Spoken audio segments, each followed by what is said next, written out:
Take a breath.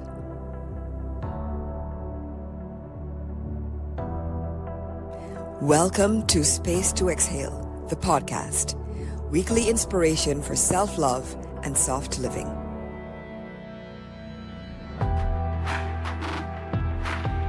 I am your host, Lisa Hurley. I'm a 3-time Anthem Award winner, Reiki master, and community builder. And I'm the author of the book Space to Exhale.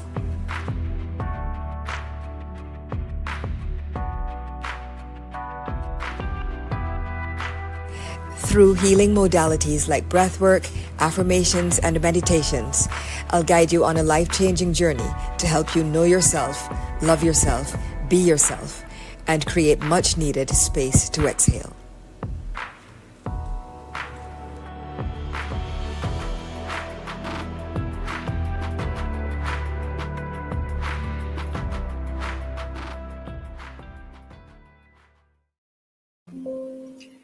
Hello, everyone, and welcome to Space to Exhale, the podcast, a safe, serene sanctuary where we focus on high vibrations, affirmations, soft living, and self-care. I'm your host, Lisa Hurley, and I'm the author of Space to Exhale, a handbook for curating a soft, centered, serene life. I'm here to help us all do just that. Relax, take a breath, say no to hustle culture, and yes to a life of ease. My hope and dream is for us all to curate lives that we don't feel we need a break from. Today, I'm super excited to introduce you to my guest and my friend, Ilona Washington. She was on the show a few episodes back on episode 12, and the conversation was so juicy that I invited her back to continue it. So Ilona, welcome. Thank you. Thank you for having me again. So happy to be here. And I am in green. As you may notice, I can follow instructions. Right. Well, we're going to get on to later in the show. We're going to get on to why green is actually a favorite color for both of us and a brand color for both of us, but we'll get there. So, but thanks for wearing green. And for those of you who are not familiar yet, for some reason, with Ilona, let me read to you her bio just so you know who is the expert that is in the room today. So, Ilona Washington is the Chief Publishing Officer and founder of The Author's Journey, an award-winning indie publishing company. A proud member of Ingram Sparks Pro Publishing Program and listed among their book marketing experts, her insights have appeared in IBPA Independent, Philadelphia Sun, Thrive Global, HuffPost, and more. Her company's catalog includes The Courageous Pursuit of Authenticity. I love that title. I'm just breaking this here. I love that title. Okay. The Courageous Pursuit of Authenticity, named Best Book Written by Women of Color by Naira Magazine. I hope I pronounced that correctly. Her company's catalog also includes Triumph in the Trenches, an Indie Book Award finalist and Ingram Spark bestseller. How Divorce Became My Deliverance, which was selected by Book Riot for its list of 23 of the best divorce books for healing, support, and guidance. Her own memoir, which was named a top 5 must-read of 2016 by Parker's Publishing. Ilona has also collaborated with and published forewords from influential voices, including academic, author, and activist Mark Lamont Hill, Sylvia Coleman, founder of BlackSurvivors.org and an advocate recommended and interviewed by Oprah, author John Graham, author Lisa Hurley. That's a first that I've been included in somebody else's bio, but thank you. Oh my gosh. Thank you for that. That's such an honor. And also former NFL player Antico Dalton and noted educator and activist Ernest Krim III. So, oh my gosh, the catalog is deep. The receipts are deep. The achievements are deep.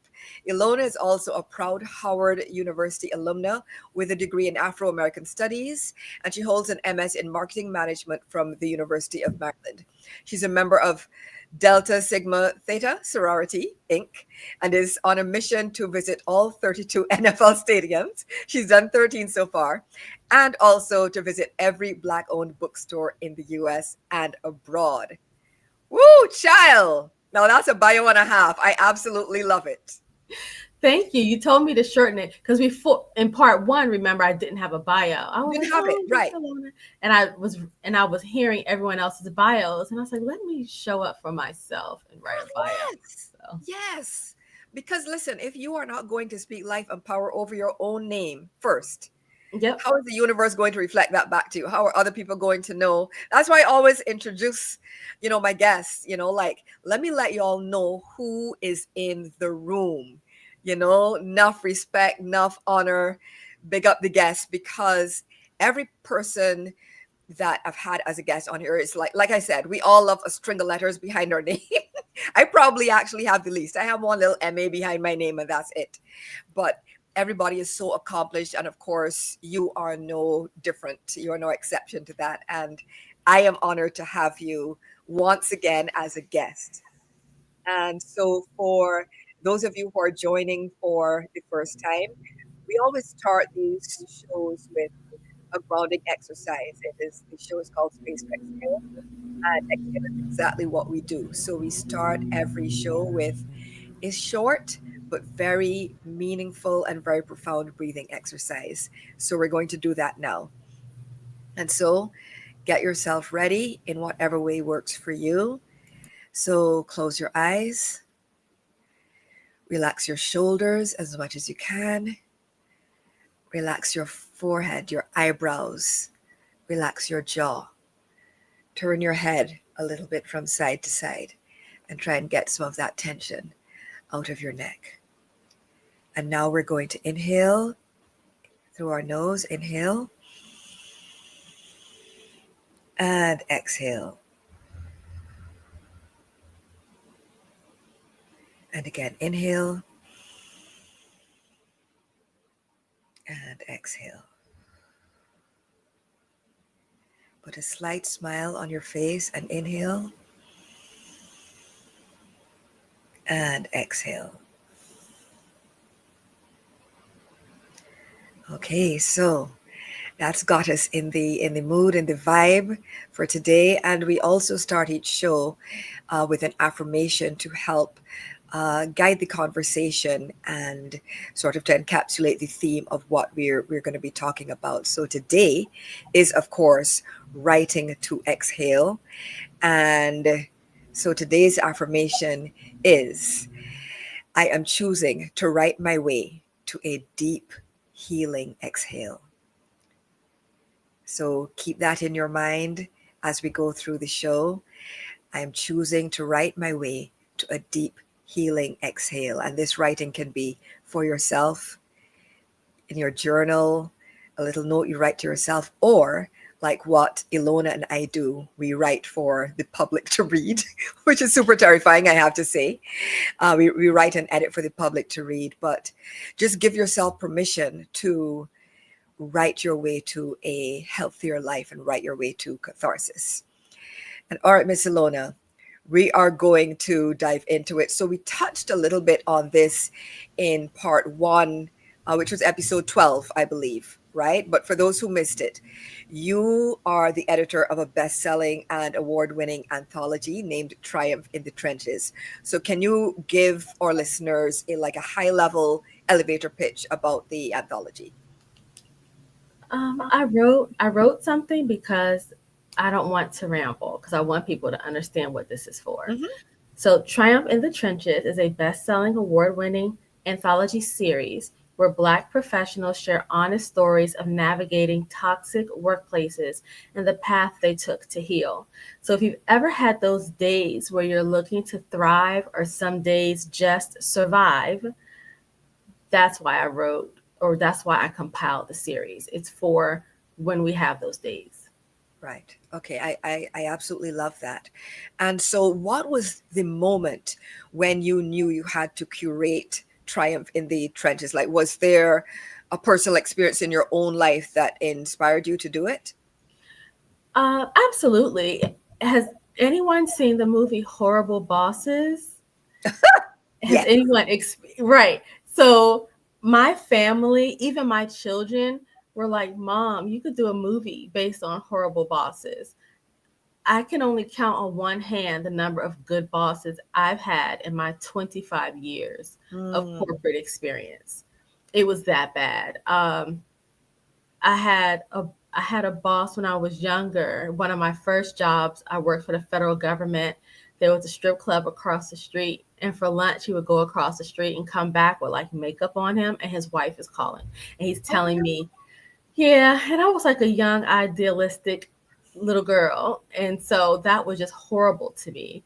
And then, I've been sexually harassed. Um, there have been like racist incidents. Um, Someone tried to legit set me up and claim I wasn't doing my work, but then I had to show receipts that I was, and then she got reamed. But just so many bad experiences, and then my final experience when I've been through a lot of childhood trauma, and repressed memories were coming back, and I was low key telling my boss and HR that I wasn't doing well. And she wrote me up because my performance began to suffer. And then when I was explaining to her I was having suicidal ideation, she accused me of lying. So I left corporate So America sorry. after that job. But then when I was on LinkedIn, I saw so many other women sharing similar stories. Of course, Black women, I didn't see a lot of Black men speaking out at the time. I did see some white women start to speak up over the years, but Right. of course, it tends to start with us, right? So the idea I had was to put together an anthology as opposed to writing my own story, because I wanted people to see that it's not just higher education, it's not just corporate America, it's not just the military, it's higher education and corporate America and the military and healthcare and every other industry you can think Mhm. of. We're all going through the same thing.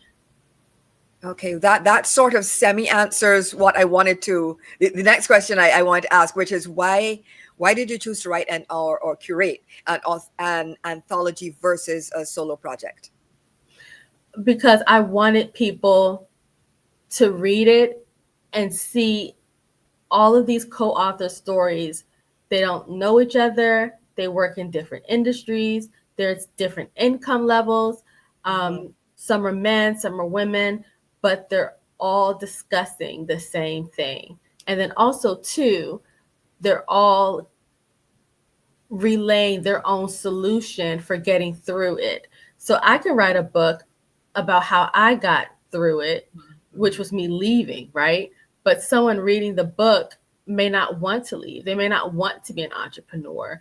But with an anthology, you can say, oh, I really resonate with Philip's story and how he had the power to speak up because that paycheck wasn't his life source. His own he built his own income and safety net through real estate. I'm interested in real estate. Or they can read Carrie's story and and say, oh yeah, that's right. I am from the South. I am from Mississippi, and the culture shock that I went through when I went east to Boston, right, and can relate to her. And then also secure their consulting services. And that's another thing that I like. All of my authors are professionals in their own right, in their own lane. And so this book kind of shows you why you should hire them. I love that. Yeah, as I was reading it, first of all, like you said, definitely impressed by the breadth, in some ways, like by the breadth of experiences, but also by the similarity between a lot of themes. And for those of you who are wondering, I know there are probably people in the audience wondering, well, Lisa, it's Space Exhale. Are we not talking about your book? Right? Yes, we're talking about my book and we're talking about Ilona's book and anybody else's book, because what we do around here is everybody supports everybody else. That's the way that we build community. Also, I found Ilona like in I found actually a lot of similarities between the work that you've curated and some of what I have written. Like there are a couple of chapters I wrote about, one called writing, working while black, right? And so as I was reading Triumph in the Trenches, I was like, oh my gosh, this absolutely, I read so many of the stories resonated with me.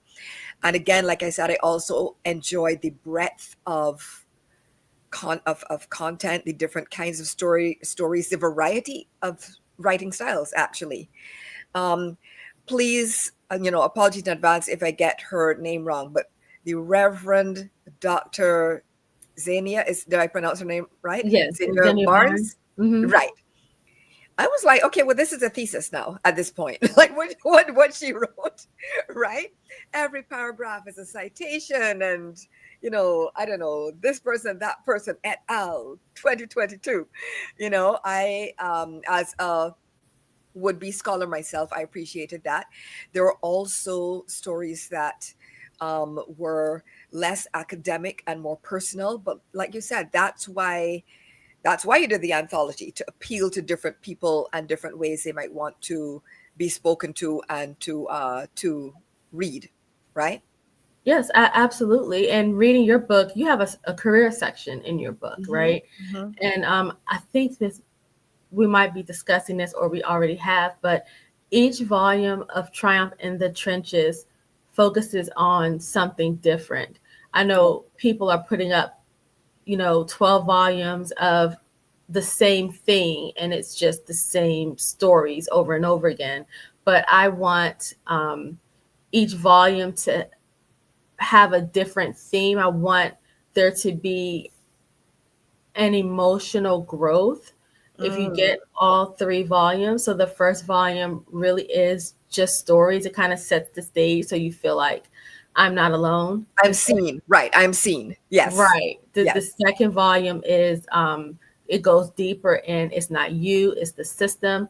And they talk about all the systemic ways that they try to, hold us back or keep us down. And then the third volume, which I am almost done recruiting for, is about healing and rebuilding beyond the system. So whether you want to stay in the system, there are co-authors who can talk about how they've managed to stay despite, and then there are co-authors like me who are like, yeah, I've had enough, and then they Right. talk about how you exit.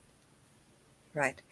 And thank you so much for the work that you do. It actually is very powerful, and every kind of work has its own resonance, and so there is a resonance in writing one's own story. Like you have absolutely written your memoir before. We spoke about this in episode 12.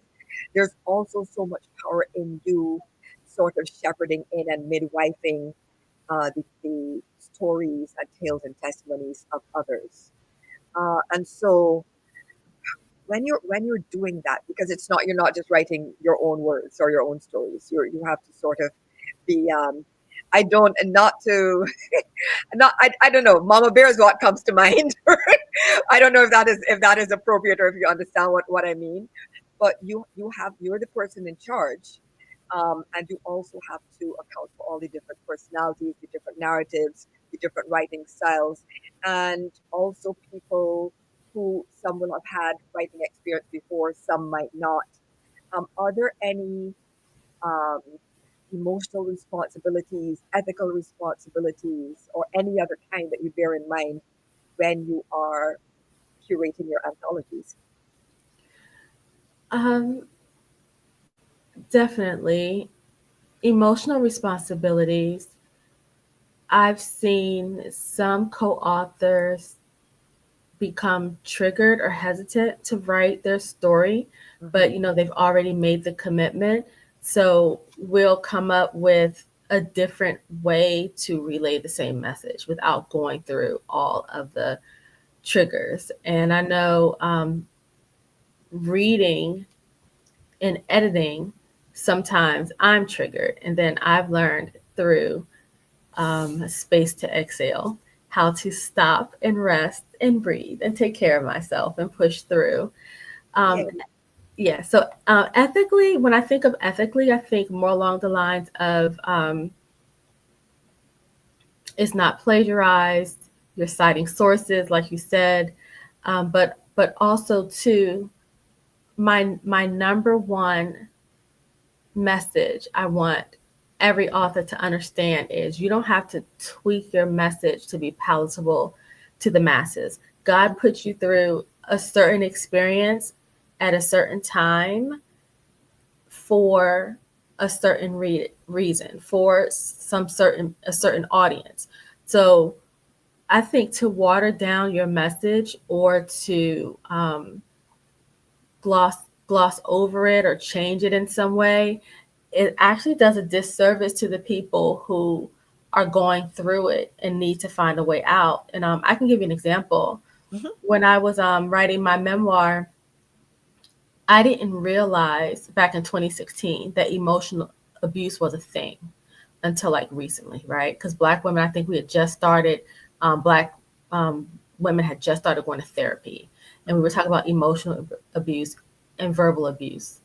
But at that time, most of us only recognize physical abuse as legitimate forms of abuse, not even financial abuse. Mhm. So while my ex husband never hit me, I was in an abusive marriage. So when I was writing my memoir, I was like, I don't think people are get it. And then it crossed my mind. I never did it. I could easily say he hit me, and there have been people who have who have lied in their memoirs, who have lied in their nonfiction. Oprah has called some people out. You know, there are some people who are making all of these claims for whatever reason. Um, but I knew that's something that I couldn't do because people needed to understand that abuse was much more than physical abuse. And then once I shared the story of how the emotional abuse escalated to the point that um, they had to rush me to the ER and I passed out on the ER floor because of emotional abuse. They thought that I had a bursted aneurysm, right? That was, I think, the aha moment for a lot of my readers. And they were thinking, oh, now I get it. Now I see how someone's talking to me can keep me bound, right? You can't really be your authentic self and grow and do all the things you dreamed of if someone is in the house telling you, I'm about to cuss, you ain't shit. You can cuss. It's all right. I mean, for people, if you haven't figured it out already, Ilona and I, we have definitely worked together professionally, and we are also friends. So cussing happens. I'm just gonna say, so it's okay. I understand. Sometimes you just need a cuss word, and it is what it is. Mm-hmm. Oh well. So one of obviously, today's major theme is about writing, writing to exhale, writing for healing, writing things into existence. And again, for those of you who are regular listeners, and thank you very much for all of you who are regular listeners, yay, yay to the audience. You know that every episode I read an excerpt of Space to Exhale.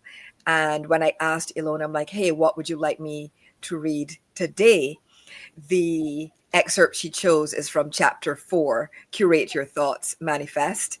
And I talk about writing things into existence because that literally is what you have done, what I have done, what you're helping your authors do. And by writing things into existence, I'm not only talking about manifestation, although that is part of it. I'm also talking about writing one's healing into existence. If you have an intention for healing as you are writing, you can actually help facilitate that healing process yourself. So today's excerpt, I'm going to get into it right now. It is from chapter 4, Curate Your Thoughts, Manifest. And so let's get into it. So, how to manifest? Let's delve into the manifestation process. As I mentioned earlier, there are 5 steps. Think it into existence, visualize it into existence, write it into existence, speak it into existence, behave it into existence. Write it into existence. In the beginning was the Word. There are many ways to interpret this famous line from the Bible, one of which is that, like thoughts, words are creative. Harnessing the power of the written word is another highly effective manifestation method. Many people get powerful results by writing out what they plan to manifest. How many times have we heard about people writing a wish list for a new job, home, or relationship and having it come true? It has definitely worked for me. At one point, I was about to give up on relationships forever. The dating pool seemed more like a putrid swamp. All frogs, no princes. I was resigned to being a crazy cat lady, albeit with a dog. But I decided to give it one more chance. I wrote a list of the kind of person I wanted, including both character traits and physical attributes. At first, I felt like it wasn't working. Patience is not my strong suit, y'all. I'm still a work in progress. But then I revisited the list, refined it a little, and in short order, my person appeared. Handsome, smart, and with all the great qualities I wanted. Yay! For writing things into existence, your journal is your best friend. The first step is to create your intention or mantra. Then, working in sprints of 7, 14, or 21 days, write it out daily, 3 times in the morning, 6 times in the afternoon, and 9 times at night. This is known as the 3-6-9 method. For this exercise, it's best to focus on one goal at a time. The beauty of this approach is the constant repetition, which cements your goal into your subconscious. And so, yes, tell me a bit, Miss Ilona, about what made you choose this excerpt. What inspired you to choose it? I think you might be on mute. That's okay. Yes, they were mowing the lawn in my area. Okay, so I No. think Erica Badu said it best. Write it down on real paper with a real pencil and watch shit get real. Mm-hmm. Mm-hmm. That's basically it. Watch it get real. And so that applies to, the shit getting real can apply to you manifesting something, whether, a job, like I said, a job or relationship, anything like that. But it can also be something like writing a book. That is actually something that I wrote about. I wrote into existence. I am going to be an author. I'm going to write a book. I'm going to get the help I need. Yeah. And it can also be gratitude. So I have a gratitude Mhm. journal on my nightstand, and I wake up and I write what I'm grateful for and what I'd like to see or what I'm thinking of doing. And then I just rest and then I just let the ideas come to me instead of forcing things Mhm. and people and relationships to work. I also have a forgiveness journal. It's black, and that's where I air it out. So every time I'm mad at someone or a situation, even mad at myself, I put it in that journal. And I think someone had asked me, why do I have so many different journals? And I felt like I didn't want the energy from me being mad and writing it out to spill over to my gratitude Ooh. journal. So I keep everything separate. Ooh, that is good. And I'm also Let the OCD. energy stay in its lane, right? Let the energy stay in its lane. You're so right. I never even considered that. But I'm like, this makes absolute sense. I'm gonna start doing that because Yeah, I write everything all in one. but I'm also OCD, so it could be that too. Well, whatever it takes, right? Whatever it takes. A little OCD never hurt anybody, right? Exactly. Right, right, right. So one of the things that you and I talk about a lot, that we've both written about a lot, is storytelling becoming a catharsis and becoming transformational. And so, for you and for your authors of the anthology, have any of them approached you and said, "Hey, this was, I had a cathartic or healing experience as a result of contributing to this anthology"?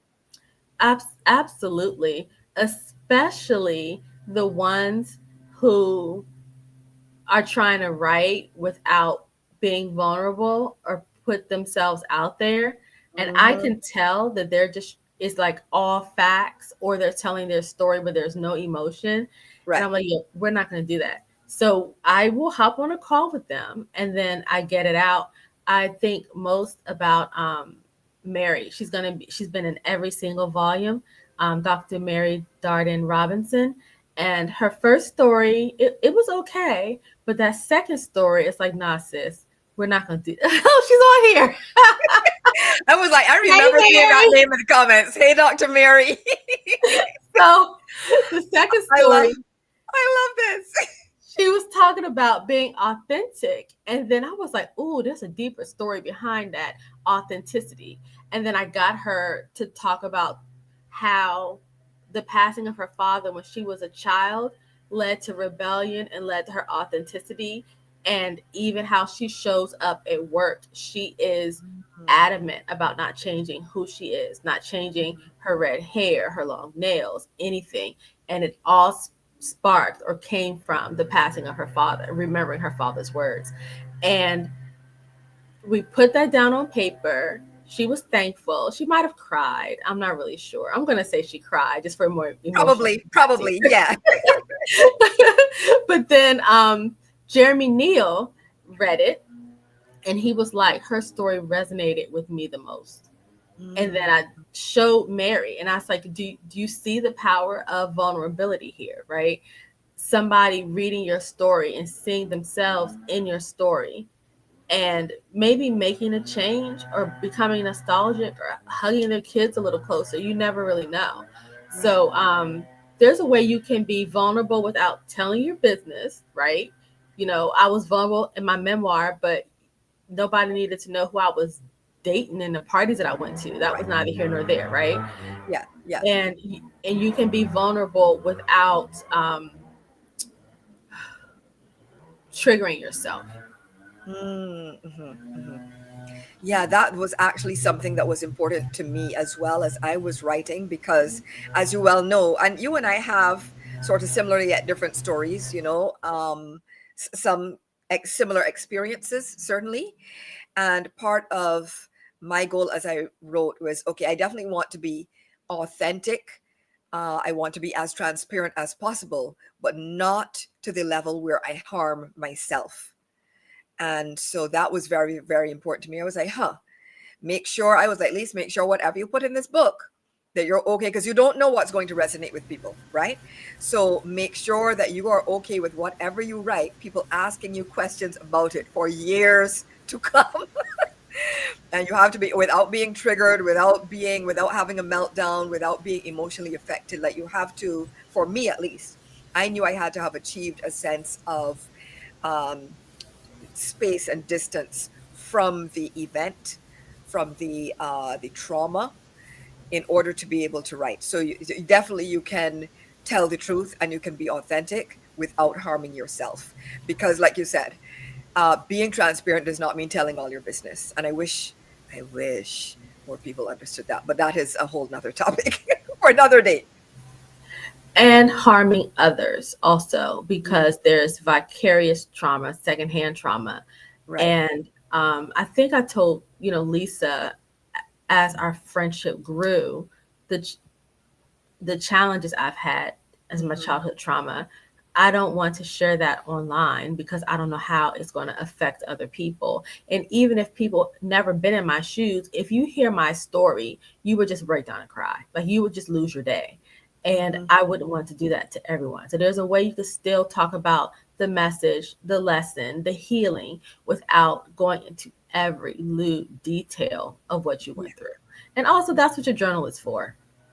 Yes, something, listen, some things is just between you, your journal. If you believe in God or whatever you believe in, just take it to the Lord. Take it to the Right? Lord and let Jesus take the wheel, right? Don't be out driving when you know Jesus is supposed to be at that wheel.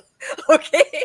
So, yeah, it's so important to develop discernment, right? And this to me gets back to editing, right? You edit your life, you edit your writing, you edit your stories, and the editing actually, to me, it's not obfuscation or hiding. It is actually making the story clearer. That's what I love about editing. It cuts away all the trims away the fat, so to speak, and then you are left with the essence of what you and the readers want and need. And Yep. I like that. I've had some authors, one male author in particular, he was talking about a situation with his wife. And he put it in the manuscript. I was like, oh no, son, we're not putting that out there. Nobody needs to know that you went through that. That's between you and her, you Yes. know? So, Yeah. yeah, And I love that because, and this gets back to the question I asked you earlier about authenticity and holding people's stories. And this is one of the reasons why I asked, because let me tell y'all, right? There are a lot of scammers out there in all across all industries, a right. lot of scammers. And the publishing industry is no different. One of the things that I really appreciate about Ilona, I know I'm completely embarrassing you right now, but one of the things I appreciate about you, Ilona, is that you know what to hold to your chest and what to share, not just for yourself, but for your authors. You know, I know that there's things you and I have talked about, and I have never heard it anywhere else, and that's exactly how it's supposed to be, and vice versa, right? Yeah. Um, Mostly yeah, because I that's can't remember, but yeah, that's true. listen, same, same. I'm like, what she said again? And so, well, oh well. Anyway, she's my friend. We're good, right? But yeah, seriously, just being able to keep a confidence, and also that's what I meant about you being mama bear, so to speak, or being the person in charge, That's what not my children call me. allowing. Yeah. Oh, that's so sweet. Oh, I love that. See, it's true. Yeah, not allowing that person, that author, to put their personal business and their wife's personal business out on the street for everybody to see and gossip about and talk about and judge. So, because you could have left it in there to be more salacious, right? Hmm. But I love that ethically you decided, okay, that is just not a good look and not the way. This is not what I'm doing. That's not the point of this anthology. Is not to be airing out secrets. It is a portal to elevation.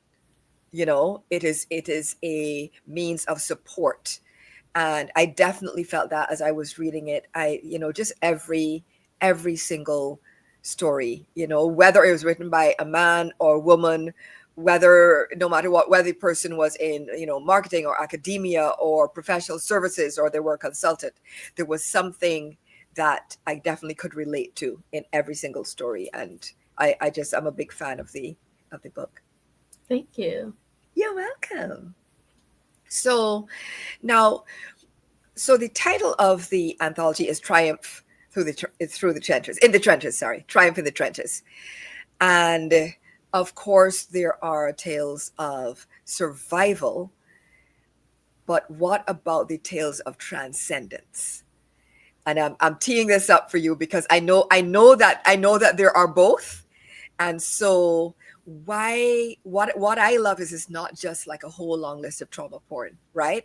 And so tell us about some of the stories of transcendence and why you wanted to do. It's called Triumph in the Trenches. So there are the trenches, but there is the triumph. So yeah, tell us a bit more about that. About the transcendence of the authors, or The authors and their experiences. The authors, because my experience from reading it is that basically all of the authors have been through something, but then they transcended it, and they provided the tools that they used to be able to transcend. As I was reading it, I was like, shoot, where was this when I was starting out my career at age 20? Because I could have Mhm. used this. Yep, Right, just yep. tell me what's going on, so I know the pitfalls. So a lot of, if you think, take it out of books, let's go into movies, right? A lot of quote unquote black movies, a term that I don't appreciate, but it is what it is, right? A lot of black movies focus on trauma, right? That is not to say that trauma has not happened, but I don't always only want to be looking at, visualizing, or reading about trauma. Hmm. What I appreciate about Triumph in the Trenches is that there's a balance. Yes, there's the trench. Something happened in the trench that was probably traumatic, but there's transcendence that your authors experienced. So tell us a bit more about that. Hmm. So before their invited to participate, Hmm. we have a discovery call and I hear their story. And if there is no growth or if there's no lesson that they can share, they're not invited to participate. So it's a requirement. Um, we were talking about Zinnia earlier.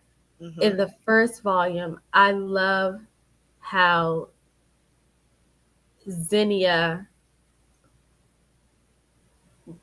had a transformation in how she was showing up and how she thought about her role. She Hmm. had a boss who was aggressive, full of, well, I guess she was more micro aggressed, but it was Right. also racially motivated as well and like really petty. And Zinnia, Zinnia's transformation was just because she says things or she tries to take credit for my work is small compared to the impact I'm having on these children. So Hmm. she focused on why she loved her role and she let all of that little stuff slide off her back. Oh, And yes. she Because stopped, sometimes that's what you need to do. Just let it go. yeah. And she stopped going back and forth with her, right? Because Hmm. you weren't going to change that person. And that's exactly what that person wanted. Yeah. Um, I can't talk about Philip again. I talk about him on every single one. But he's awesome. Hey, Philip, if you're listening. I don't know if you're team live or team replay, but wherever you are, Philip, hi from both of us. Let's talk about, I think it's Sasheen. Hmm. In the first one, she, I think she was pregnant and she was going through something, but her mom was going through something even more. And her mom was, I guess, like just dreading going to work. And one day she called her mother. Her mother wasn't picking up, and she had a really bad feeling, and she had unalived herself. Oh no. And she looked at the computer, the last thing that her mother had searched, and it was her retirement. And I guess she felt like she couldn't go back to work Hmm. and she couldn't have enough to retire. So she Yeah. thought that that was the solution, right? And that experience, I think, made her more, um, I guess, resolute in having healthy relationships, helping Black women cope better, her Yes. own relationship with her daughter, her own relationship with herself and her career and her job. So everyone's experience is so different, but they all pretty much come back to the same um, conclusion. Like, Hmm. this isn't helping me, this is harming me, and this is how I got through it. This is how I'm going to get through it. This is what happened, and this is how I'm moving on. Right. I do love that because one of a word or a, I don't know, feeling concept that's important to me is hope. And people, as somebody, I definitely have been very open, unfortunately sometimes, but sometimes I regret it sometimes, but I know it's important. I've been very open about my own mental health struggles. And yes, Janelle and I discussed this on last week's episode about getting to that point where you feel like you might want to unalive yourself. But that word hope is a big word and a powerful word. And once we can dig deep into ourselves, into our community, um, and into stories like what frankly are shared in your anthology. Those give hope to me. They give hope. It says again, like I always say, the trench happens, right? Something is going to happen, but there is the transcendence on the other side. That means there is hope, and that's a big part of the message that I certainly received from the book. Absolutely. I think we got quite a few reviews that spoke to the same thing. And I want us all to have hope. Hmm. I know with my last position, I had thoughts of unaliving myself too. And it wasn't because of the job, it was more if one more thing happens, this is Yeah. it. And Yeah. not being able to find peace in any area of my life. Like I was even beefing with my kids, and I never beef with my kids, right? Hmm. And Hmm. my kids, the repressed memories, the toxic boss. I mean, everything was just adding up. And then my diagnosis, I was like, oh, hell no. Like, this is just easier to be out. So I want this book to give people hope. If you're not meant for corporate America, that's fine. There are authors who can help guide you in making work, whether it's staying there or finding something else. And that's why it's also important to me to have these co authors be some sort of professional so their assistance can extend beyond the book. Yes. Yes. Yes. So if people maybe want to get in touch with them, with Philip, or whoever, or any of the authors, or any of the Right. co-authors, then they can. And that's something else that I like about the book as well, is that at the end of each author's, each contributor's chapter, their bio is there, as well as how to contact them. And I'm not sure if most I haven't read that many anthologies. I've read a few. I don't recall seeing that, but I could be wrong. It definitely stood out to me. I'm like, oh, this is very, very cool, because like you said, it's a conduit for them and a bridge for people who might want to reach them. So it's Ab- very, ab- very yep, useful. absolutely. I think volume one was in remembrance of Dr. Bailey. Hmm. Volume two, I thought about in July when they announced Kamala as for the ticket, right? And y'all can fight me if you want to, but I knew she wasn't going to win. And so I put together volume two the way I did because I expected her not to win. Hmm. And volume three is for the 304,000 women, 193,000 Black men who Hmm. have lost their jobs in the past 7 months of, Yes. of this administration. Yes. So, and I know there are other ways um, we're finding to support each other. I think I've seen two Black women who are starting. What's that thing they do in the Caribbean, Lisa? Where you guys kind of pool Pool money? the money. Oh, Yeah, it's a susu. It's called a susu. yes, yes. So Yes. I've seen two. Collective microfinancing. That's the official term, but we call it a susu. I Yes. like Susu better. Hmm. So I've seen two Susus so far, and say that three times fast. And other ways that people are trying to come together um, to support each other. And I was on a call with another co-author yesterday, and I know I'm going to conclude the volume three volume with her story. Um, her grandfather's hotel is listed in Hmm. the um, Green Book for Negro motorists, for Negro travelers. There you go. There you Yeah, go. Because the subtitle of Triumph in the Trenches is The the Green Book Green for Book. Black Professionals, which, Absolutely. by the way, as a writing nerd, I'm like, this name, The Green Book for Black Professionals. I'm like, yes, I love Yep. it. I love it. And she has pictures. Some of them are still alive. She's going to interview them for the book and Mhm. discuss how we can emulate what they did back then, because it wasn't it wasn't an isolated thing. Everyone had to come together to find safe places for us to sleep because of segregation. And we're pretty much living what our ancestors went through. Like, they're trying to bring it back. Even if it's not that exact thing, it's Mhm. close enough.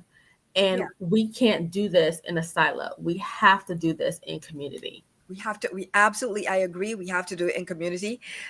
Janice has weighed in and said a susu, what's called a susu in some parts of the Caribbean, it's called a padna in Jamaica, right? I And like that. so Sounds like partner. well, yeah, it is. When you Yeah. that is a partner is a partner.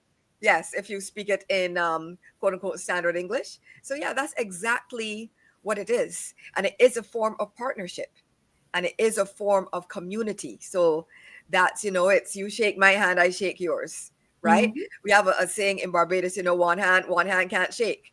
Like you need to there has to be another hand on the other side. There has to be a form of partnership, and bringing back my sister and I were discussing this just earlier this week, bringing back that more of the village and more of the collective approach and more of community support. And let me just say, and I know I didn't clear this with you first, Ilona, but I just so all right. The TLDR is I'm going through some health stuff, right? I mentioned it to obviously my family, a few close friends of mine, and to a person, all of them were like, "What can I do? What do you need?" And a couple of them were like, "I'm going to be there." Ilona was one of those people. It was not a question. It was not a question. It was like, "What's the date?"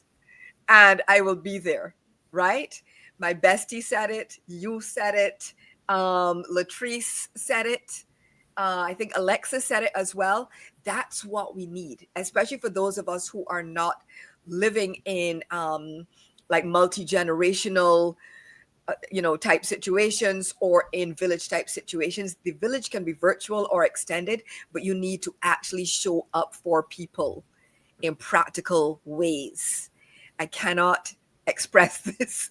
Yes, it is something I feel very passionately about because nothing irks me more than um, well, how do I explain this? There are times when you need to ask, hey, how can I help and how I support? Definitely, right? But I always say, if you see somebody fall down in the street, right? You're not going to walk over to them and stand up over them and say, hey, how can I help you? And how can I support you? Because it's obvious you need to help them get up, right? Or maybe, call, some medical support or whatever it happens to be. So I just think we need to get back to more of that. If we could bring back susus in a bigger way, I can't even say bring back because I know they're still happening in the Caribbean for Hmm. sure. I do actually believe they're African in origin, but I don't know which country/tribe in Africa. Probably multiple. So it started. That's where it started. Unsurprisingly, like many good things, right? So let me make a prediction. Mm, The Surgeon General a few years ago, he said loneliness is an epidemic, right? Black women are about to cure loneliness and community. And then they're going to see how we've managed to come together, survive, and thrive hmm. amidst this administration. And then they're going to have some form of it in Oh yeah.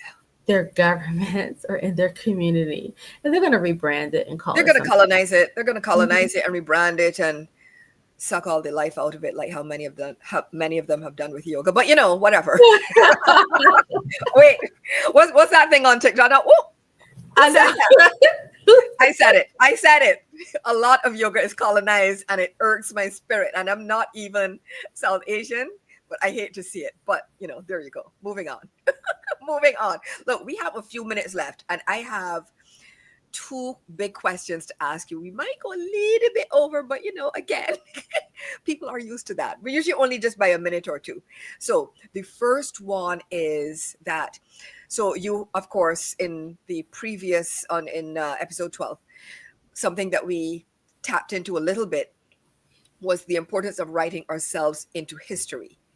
And so my question is, in what ways has Triumph in the Trenches already become a living archive? And what does it mean for our collective legacy? And I know that's a heavy question to answer in a couple of minutes, but just a couple light, thoughts on it. I think if you write something public and is registered with the Library of Congress People are buying it and it's on Amazon. It's already written in history. The Mm, main the main reason for writing our story is so we could tell it our way. Far too long, our story has been diluted, rewritten, ignored, and that's actually why I love Kamala Harris mhm. losing and then committing to writing a book. And I thought Yes. that was the best decision she could make because she is etching into history. This is what happened. This is how I feel. And this Yeah. is how we're going to move through. So Yeah. nobody else can come back and say, this happened. She has it in print, copyrightable, Mhm. that this is what happened. And you can't take that away from her. Yeah. So And that's she has taken the narrative fully, the control of the narrative fully into her hands. exactly. And that's what all of these co authors do.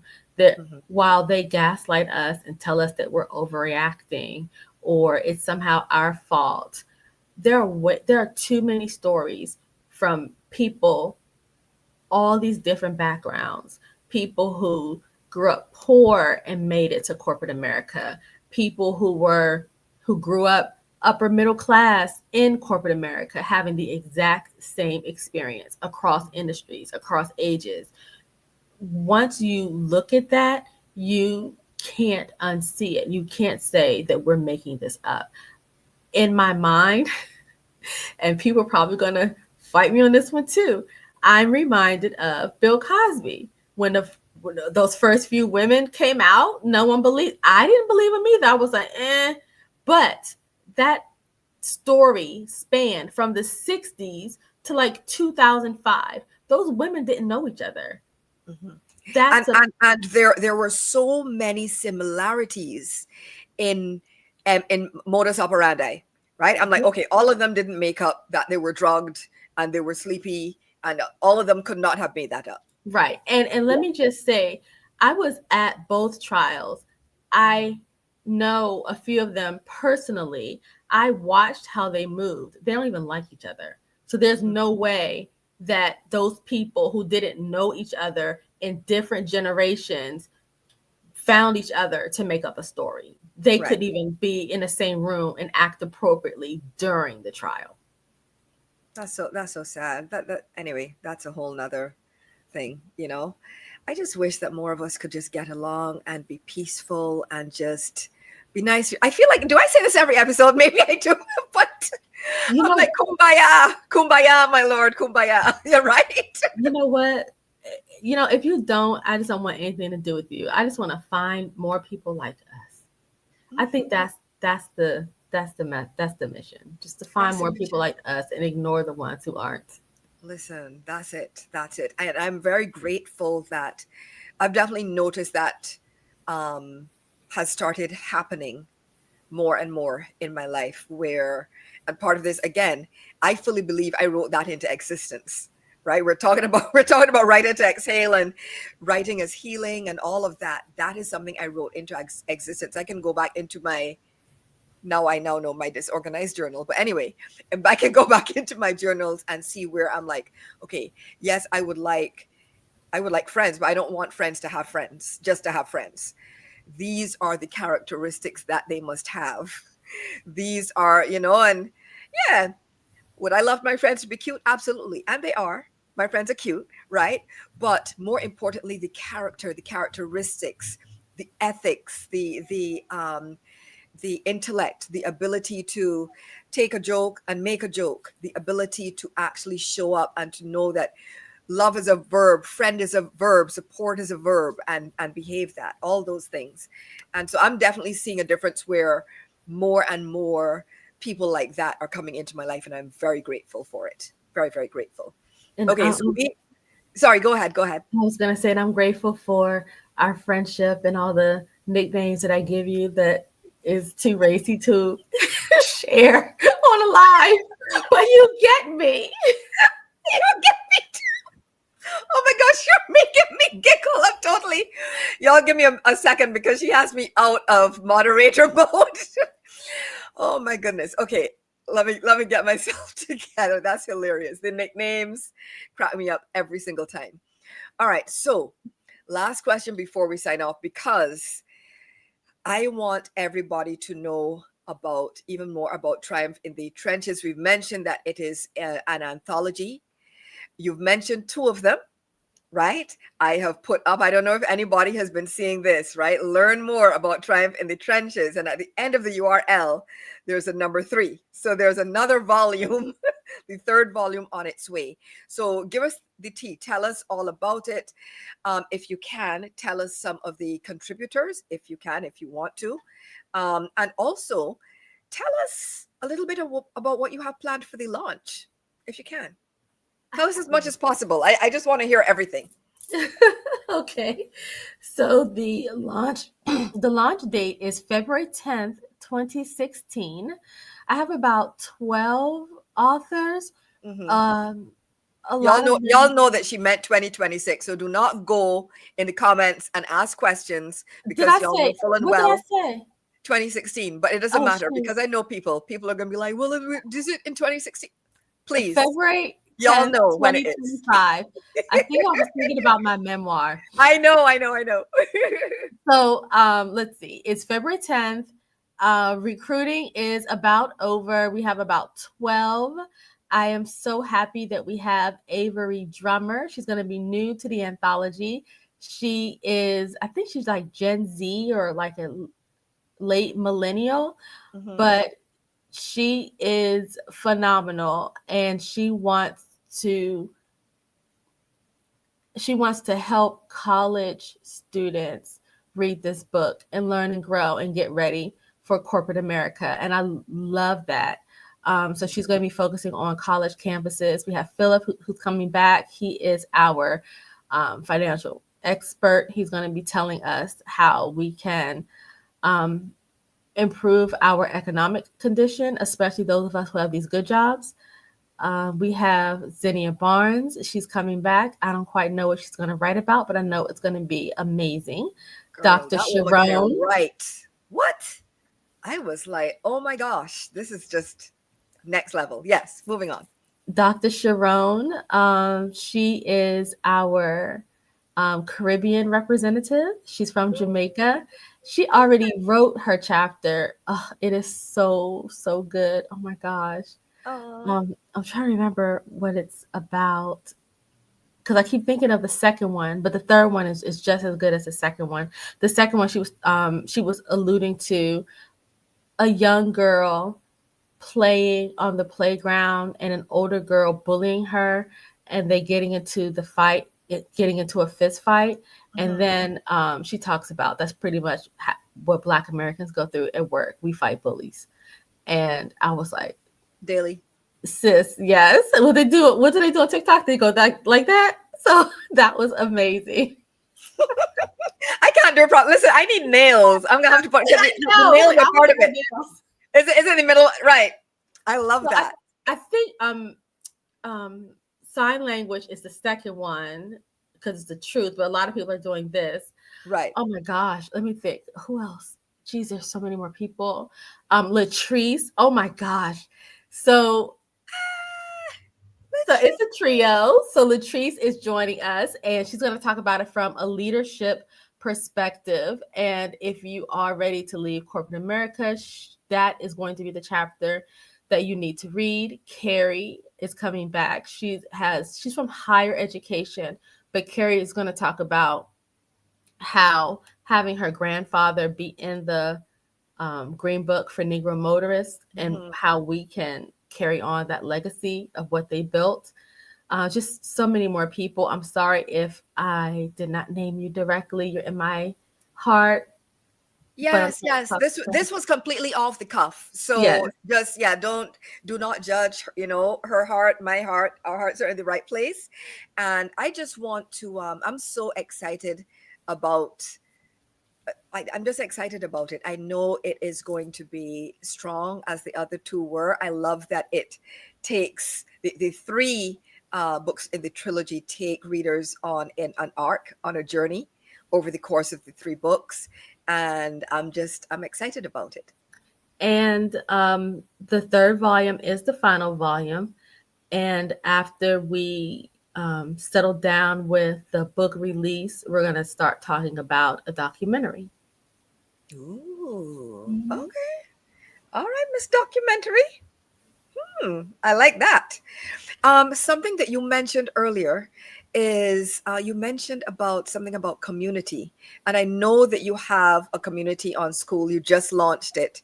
So I'm just throwing this up there to, for people to just go check out your community on school and also, learn more about everything that you're doing with your company, The Author's Journey, learn more about Triumph in the Trenches. Ilona, this has been amazing, as I knew it would be. So thank you again for being here. I just, I just love vibing with you. So thank you for being here. Thank you for having me. You're This so was fun. welcome. It is fun, right? It's fun. Okay, folks, so that is it for now. And so thank you. Thank you for Team Live for joining us. Team Replay, thanks for joining us as well on Space to Exhale, the podcast. You can tune in every Tuesday live on LinkedIn to catch the vibes. And if you can't make the live show, no problem. Just subscribe to the podcast on Spotify and YouTube to catch the replay. And if you want to dive deeper into what we discussed today, you already know. Connect with Ilona, connect with her on LinkedIn, connect with her at theauthorsjourney.co, and learn more about Triumph in the Trenches Volume 3. And of course, naturally, be sure to get a copy of my book, Space to Exhale. It's available everywhere: Barnes& and Noble, Amazon, Goodreads, Wiley, and wherever books are sold. And oh, there is nothing I like better. Let me tell you, I love seeing people. I love seeing people holding my book. Thank you, Miss Ilona. You You look very beautiful together, I have to say. You match. get your copy today. Get your coffee today. That sounds like like QVC. So definitely get your coffee today. Rate and review. But seriously, thanks again for joining me, for joining us. And make sure to check out my website, space2exhalebook.com, for updates on all the soft life shenanigans. So goodbye for now. And remember, you are worthy of rest. You are worthy of love. And you are worthy of having time and space to exhale. Bye, and I will see you next week.